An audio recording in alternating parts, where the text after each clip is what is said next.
Welcome to the latest episode of Trojans Wired, the podcast, which is an in-house production of the website Trojans Wire. We are part of the College Wire Network. A lot to talk about. USC to the Sweet 16, the Juju Watkins injury, which, we'll talk about it. We also wanted, though, keep the focus on this USC team as it moves to the Sweet 16. So we're going to balance those things. And in addition to having in-house USC women's basketball analyst Cece Clay with us, we have a special guest, Sabreena Merchant, covers women's basketball for The Athletic. We're very happy to have Sabreena here with us, and we thank Cece for making this happen. So Sabreena, we'll certainly get your reaction on everything that happened last night, but first we turn to Cece for your initial take on everything that happened in the Galen Center. There was a lot to take in. Yeah, first of all, I thought the energy was amazing in the Galen Center. I mean, if you went to the UCLA game, the energy was equal to or better than that of the UCLA game. So I thought that was wonderful. The elephant in the room, as you know, was the Juju Watkins injury, which we are all devastated by. I know I am. It's unfortunate. I'm not going to dwell too much on what I think about the play and how it happened or how it unfolded. I just wish her the best and hope that she comes back and is able to play before next season, and we get to move on. So it's unfortunate. It was horrible to see. It happened right in front of me, like 20 feet from me. So yeah, just devastating. And I just don't know what else to say that already hasn't been said. Sabreena, your reaction to all of this, obviously watching along with everyone who is a fan of women's basketball. And of course, we at USC, we're focused on trying to get to that Final Four, and it's devastating on that immediate level. But this is a superstar in the sport of women's basketball as well. So from your national perch, I imagine you're not just looking at this through a USC lens, but in terms of the larger national resonance of this particular story. Absolutely. You think about what Juju Watkins was able to do with USC in the tournament last year, and they ultimately come up short against UConn, but the potential to have that rematch in the Elite Eight, or what she could look like against some other opponents that we haven't seen yet, maybe an LSU or South Carolina or Texas. There was just a lot of excitement for what that could look like, going forward. And that's not to say that it was a guarantee that USC would have even made those rounds with Juju, but it's still a lot of fun teams in the tournament, and I know USC still has an awful lot to play for with or without Juju in the lineup. Cece, in terms of just what you were seeing and how you relate to Sabreena's national coverage, anything that you'd like to ask Sabreena as we develop this conversation? That as we think ahead, depending on the timeline for Juju's return, we're scheduled to play South Carolina next year in December, and Notre Dame in November, and UConn in November. And so that her injury, depending on her timeline, could affect all those games as far as her being able to play in those games. So you're talking about, visibility where USC was going to be seen on a national level because of what Juju has been able to do to the program. Now, this is just a domino effect in how it affects, all the schools that are involved in playing against USC as well. So, Sabreena, what's your thoughts on that? I mean, credit to Lindsay for putting together such an incredible non-conference schedule year in and year out. But the beauty of this USC roster is, admittedly, we all want to see Juju Watkins in those situations, but I'm really excited to see what Kennedy Smith and Avery Howell and Kaylee Heckle look like in year two when they have embraced more of a leadership role on this team, and what they can put together, as more focal points, in their sophomore season. And USC's bringing in Jazzy Davidson next year, and that's going to be a hell of a player too, who, maybe she can put together some freshman moments like what Juju was able to do last season. So, it's obviously a blow, but I think those kinds of games mean a lot for the program as a whole, not just individual athletes. And, UConn's going to look a lot different. South Carolina's going to look a lot different. They have a lot of players who are graduating this season who are big parts of their program. So I think it'll be a great opportunity for all of these younger players to start a new chapter in these rivalries. Right? Like, what does it look like, AZ Fudd versus Kennedy Smith? What does, Malaysia Fulwiley versus, Kaylee Heckle look like? I'm really excited to see what the new era for these programs can look like, even if, that's not everyone we're hoping to see in those matchups. Yeah, and you mentioned Jazzy Davidson. That's, she's a playmaker too. So it's going to be really fun to come in and see now if her role changes now that Ju's been injured, and how much bigger role she's going to get with everybody else, or what that team dynamic is going to look like now with Juju on the men. So excited to see that, and who they're going to bring in the portal, because they're going to go Yeah, absolutely. portal shopping now. Definitely. Hard to do a better job than they've done the last couple of years, but I would not put it past the program. I know, right? Right. So Set a yeah, really I'm high excited. standard with TVO, Kiki, and then of course the Ivies the year before. Yeah, yeah. So it's going to be really fun to see who they bring in now. I have some ideas and I have some thoughts on that, but we'll see. Yeah, we are talking on the day that the portal opens, so this stuff is about to get started really soon. And as much as USC is focusing on Kansas State for sure, I am certain that there is somebody on the staff who is starting to make calls and thinking ahead to next year already, because this cycle just keeps moving. Yeah, I think there's like 1,000 people in the portal already, so it's going to be interesting. Matt? Yeah, so gonna ask this to both Cece and Sabreena. So Juju is out. Obviously, the first thought is Kiki Iriafen needs to step up. She definitely did that.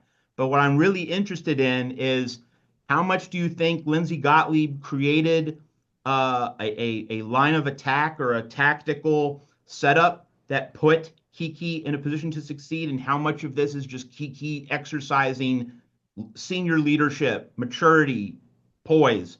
So give me the balance of the tactics from Gottlieb and the staff versus Kiki just kind of stepping into that vacuum, filling that role, owning the moment. Cece and then Sabreena. So, I talked a little bit about this. I just did a YouTube that I'll be pushing out later today. But, it's interesting because when Kiki made the decision to come to USC, she came there knowing that she was going to be put in an uncomfortable position to have to learn pro style offense, to have to learn how to play defense on the perimeter, and to just be a pro on and off the court. And I think what you're seeing now is the development of that. It took all season to come to fruition, right? But as the season has gone on, you've seen Kiki slowly develop into her role and understanding the pro style offense, and how to lead, and what's the best position for her to be in on the court to help out her teammates. And I think again, that's just a testament to Lindsey saying, hey, if you want to come to USC and develop as a pro player, yeah, we're going to do that and put you in uncomfortable positions. And you have to be ready mentally to handle those uncomfortable positions and situations that you're going to be thrown into. And Kiki has admittedly said that, this has been a tough year for her, but through it all, you can see how much she's grown as a player. And her leadership yesterday was on full display. So I think what Lindsey's going to do now is she's going to go more to Kiki. But if you saw during the game yesterday how well they ran that offense, I mean, it wasn't they were running the pro style shapes and reads offense in the flow like they always do. But when they settled in and had to run half court offense, that ball was moving. I mean, to get 29 assists in that game is the highest assist total they've had all season long. So Lindsey has that team as a well-oiled machine. It's just that now they don't have their playmaker to dictate the offense. Now it really has to be a team effort, and I think that that's what we're going to see in the game against Kansas State. Sabreena. Yeah, just to build off that, I mean, I trust Lindsay's ability to put her players in spaces to succeed, and that's what we've seen with Kiki. She's had the, different spacing than what she saw at Stanford, with the Princeton offense. It's obviously different reads, different ways that she has to attack the basket, but you've seen her get more and more comfortable over the course of the season. And the thing with Kiki Iriafen is, we saw this even when she was at Stanford. She's comfortable being the number two option. Like, she can defer to somebody else, but when the opportunity comes for her to take a leadership role, she has always been ready for it. You think about last year when Tara Vanderveer was chasing the wins record, and that's a game against Oregon State, a really good Oregon State team, when Cameron Brink is out with injury. Kiki absolutely shows up, delivers the win, hits a couple threes, like blowing kisses to the crowd as she's doing it. Like, everything you imagine out of Kiki Iriafen. And I think about her second round game in the NCAA tournament last year against Iowa State, when again Cameron Brink fouls out, and there's Kiki Iriafen, 40 plus points, completely controlling that game. She does it again against NC State, but obviously they just didn't have enough help in that Sweet 16 game. But this is a player who, she can just scale her role, right? Like, she is absolutely comfortable deferring, and she's been doing that a lot this season. Not that the offense doesn't sometimes run through her, but when it runs through her, you just are confident that she has the ability to take on that higher usage. And I mean, I think about this all the time. Like, there are not very many second options better than Kiki Iriafen in the entire league. Right. So Right. her being Exactly. upgraded, like, yeah, it's a loss because there's no Juju, but that doesn't mean that you don't have a go-to player anymore. Like, this is Yeah. still a very difficult option to stop, whether that's in isolation, whether that's in pick and roll. You give, Talia van Olhoffen a little bit more ball handling, spread the shooting around a little bit more between the freshmen. Like, there's so much talent on this team, and there's not a lot of tape on it. Like, I searched the lineups, and the 5-player lineup without Juju Watkins in it that has the most minutes this season actually is a bench lineup that has like Aaliyah Gales and they've had a bunch of the freshmen in it. So it's not like they've run Yeah. this offense a lot, I'm sure. But honestly, Yeah. that kind of helps, right? It's not like there's a lot of tape on them. They're going to have the element of surprise. And just based on what, the offenses look like, the freedom of movement, the flow, these players know what they're doing. Like, yeah, Yeah. maybe Juju soaks up more possessions when she's in the game, but the actions, like, it's not going to dramatically change. It's just different people are going to have the ball in their hands at the end of a possession. And I think they're all capable of doing that. This is such an incredibly talented team. And maybe like there's just a little bit of, hey, you don't know where the ball's going. We don't know where the ball's going, but like we're all going to Yeah. figure it out together. Yeah, and you make a good point because I noticed that a lot of the actions that they were running for Avery and Heckle, like the play at the end of the third quarter, that was just a masterful play. I don't know if you remember, but she did the reverse and Lindsay set Right, that right. up to have those two guards go to the strong side and then Heckle create. Normally that would be a play for Jude, right? And then Hmm. Avery Howell coming off of a curl and a double screen that would normally be for Jude. So they're still running the same actions, but they're putting it in the player's hands in the right player's hands who could score with those particular plays. So I thought that that was interesting. But just to see the way that the offense flowed yesterday, and they know you're right. They showed how talented they were yesterday, and they showed that they can be a good team with or without Juju. And that's not a negative or anything like that. It's just they've been working so hard to get to this point. I don't think they're going to let anything stop them. Now whether they make it to the Final Four, the championship game is another thing. But I think that they're really showcasing, like you said, that they're talented and that they're a good team and that they know what they're doing. Absolutely. Yeah. Let me follow up with this. Obviously, we saw a lot of different USC players step up. It wasn't just Kiki. Kaylee Heckle, 13 points, 6 assists, really stepped up. She's put that Big Ten tournament behind her. Avery Howell, 4 of 9 threes. That will play. And Kennedy Smith shot the ball well. She got out of her head, as Cece said she needed to do. And Cece also spotlighted Rhea Marshall. She needed Rhea to be energized, and she It, definitely was in this game. So obviously, that it goes without saying that's the formula without Juju. Everybody stepping up. But Sabreena, if you did have to pick one of the supporting cast, so non-Kiki Iriafen players, to step up in Spokane for the Sweet 16. And maybe not necessarily the most important player, but perhaps, and you can take it however you'd like, Sabreena, with your response, but maybe the player who's, if she's on, could have the biggest domino effect on a game or on the rest of this USC team. Which role player would it be in your estimation? I really have my eye on Talia van Olhoffen. She's a player who has some NCAA experience coming into this season. She went to an Elite Eight with Oregon State last year. The stage isn't likely to phase her, at all due respect to the freshmen. It's just different when you come and play in the tournament for the first time. And it's, they get to play on their home court in the first 2 rounds, and that's great to sort of get your feet wet. But when it comes to a neutral site, I kind of look to the veterans a little bit more. And that's why I'm interested in what TVO can bring. She was kind of the point guard, kind of an off-ball guard on Oregon State last year, but had a much higher usage than what she's seen, with USC this year. And so I think she's capable of shouldering more of the ball handling burden. She's the one who can deliver the ball to Kiki, to the shooters in their spots. She handles pressure, full court pressure really well in terms of just bringing the ball up. And, if she can get hot, like, that's just another shooter who you have to think about as both like a scoring threat and an off the dribble threat. Like, she's one of the players where I trust her to like run a pick and roll action, to look to score off the screen and look to pass off the screen. So yeah, TVO I think is just capable of a lot more than she has necessarily been asked to do within the system. And because she's been, in the NCAA tournament as recently as last year, she's somebody I'm really looking forward to see what she can do with just a little bit more responsibility in her hands. Cece, of the various USC role players we've mentioned, which one would you like to highlight in terms of, either what you saw against Mississippi State or what you're really looking forward to against Kansas State in Spokane? I'd like to highlight Avery Howell because with Juju being gone, I mean Juju averaged 24.7 points per game. And who's going to replace those points? Yeah, it has to be a team effort, but I think a lot of the burden is going to be on Avery Howell to see a lot of the actions that Juju saw.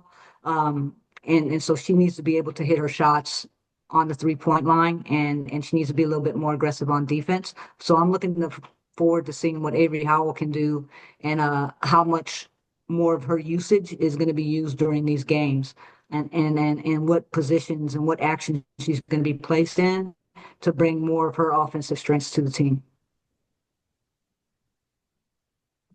Do we want to talk about Kansas State in terms of how this matchup shapes up? USC played like a number one seed, even without Juju Watkins. But maybe as you go to a neutral site and you don't have that Galen Center crowd at your back, maybe we might think of USC as more like a 3 seed instead of a 1 seed. I don't know what either of you would think about that, but how do you kind of view this recalibrated matchup? USC going to play Kansas State on a neutral floor. What are your biggest keys or subtopics attached to this game? Sabreena and then CC. To me, it's not so much that USC ceiling is lower. It's that Kansas State ceiling is so much higher than I would expect for a traditional number 5 seed. They were essentially seeded based on the fact that their best player, Aoka Lee, their 6'7" center, wasn't healthy for the last 2 months of the regular season. And they brought her back for the start of the tournament. And they've looked a lot better, I think, than a team that didn't have home court advantage in the first 2 rounds. Like that game they played against Kentucky was one of the best tournament games I've seen in recent memory, up until the Alabama-Maryland game the next day. Like it's just been quite the second round. Yeah. But this is just it's a really good Kansas State team. This is nothing against USC. I think it's just a tough draw because you're looking at a team that is incredibly veteran. Most of their starters are seniors. Serena Sundell, one of the most capable point guards, I think, in the country. I mean, she averages more than 7 assists per game. And this is a team that turns the ball over less than just about any team in the country. So it's such a rare combination to assist so often and then also turn the ball over so little. But that's how good their ball movement is. That's how good their just knowledge of where the other people are going to be. And when you have a focal point like Aoka Lee, it just makes things easier for everybody else, gives them a little more space when she's commanding a little bit more attention inside. So that's the first thing that stands out to me with Kansas State. It's just they're not your average number 5 seed. Like I think even Kenny Brooks, coach of Kentucky, said this in his post game, and admittedly they just lost the game, but he said like that's a normal like number 3 seed or something. A team that if you're a number 1, you would not expect to see in the Sweet 16 this early in the tournament. So I think that's just the first thing is you got to credit the Wildcats. Like that's a very solid team that may not have looked it during the back half of Big 12 season because they were missing their best player, but they're not missing her anymore. And I thought she was pretty excellent just with her seals and the way she was able to finish, in traffic, really turned that game around against Kentucky over the course of like the end of the 3rd quarter and the 4th. Yeah. They go 6'2", 6'6", 6'2", 6'1", 5'11", 6'2", and then they bring off Taylor Side from the bench, and she's their smallest player at 5'7". So not only are they veterans, they're big. They're a big team, and they're all really good.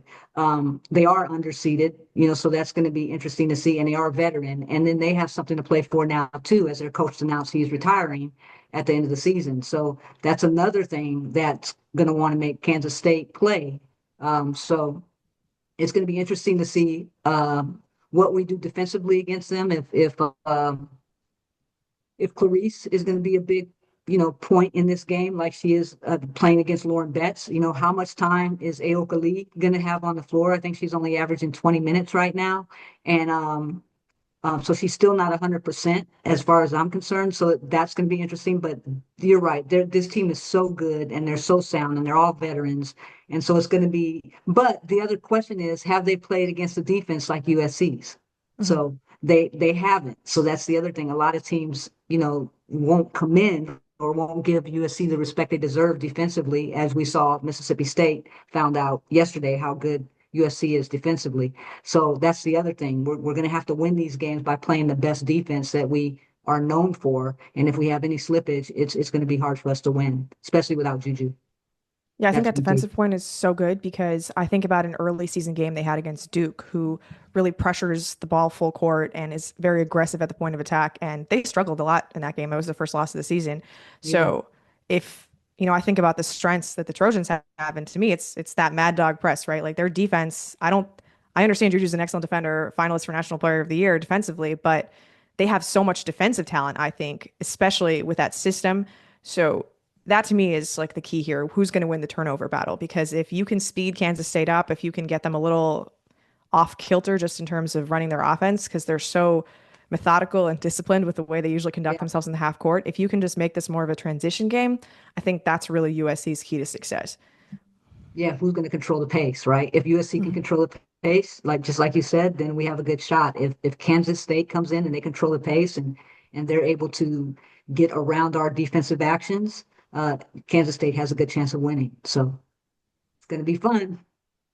Well, let me ask this follow-up on the pace question. Without Juju, who's an amazing finisher in the open floor, like USC wanting to be in transition, a lot of that, not all of it, but a lot of it is attached to, you're not going to stop Juju in the open floor. So how much does the equation change there? I think that's a very interesting question that even without Juju, does USC still want to get up and down the floor? Because like TVO, we remember her last year with Oregon State getting into the Sweet 16, the Elite Eight, like, beating Notre Dame in the Sweet 16. That was a half court game. She's obviously was very comfortable in Oregon State's half court, slower paced game.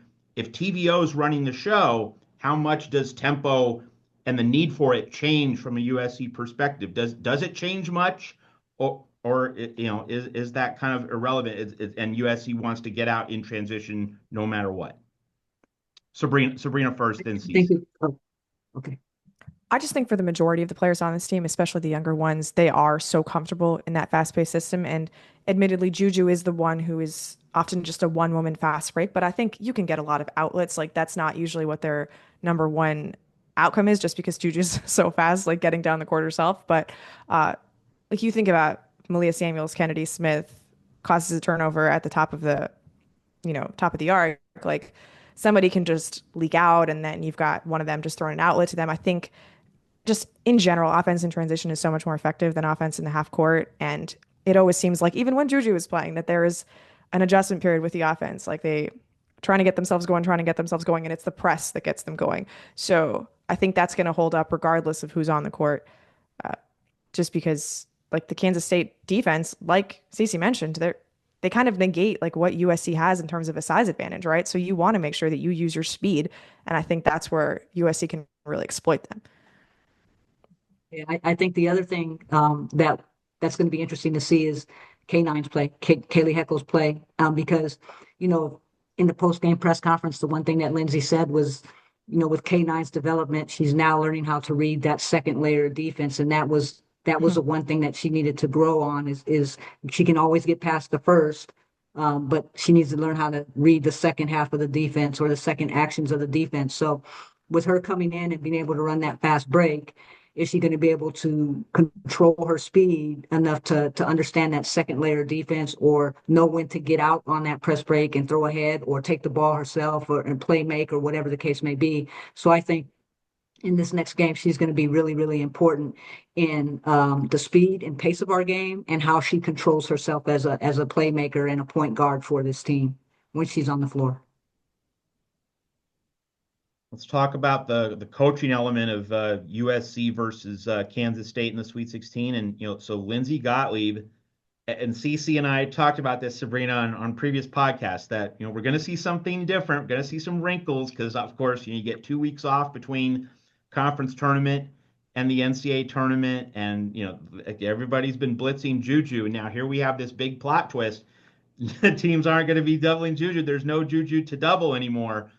What do you think's the chess move that Lindsey Gottlieb might use, and it could be on defense instead of offense, to kind of reshape the game for USC in a way that gives this team the best chance to advance in the bracket without its best player, without its superstar? What do you think Lindsey Gottlieb and maybe also Beth Burns have up their sleeve for Kansas State? Any kind of sense in terms of what we might see on Saturday in Spokane?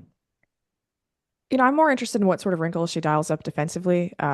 We had USC's availability on Sunday, like in between the first two rounds, right after that Kansas State Kentucky game had finished. And, we're sort of walking out and Lindsay goes like, how did they give up 8 threes to that girl? Like, what were they doing wrong? They gave up 8 threes to that girl, Tamara Poindexter.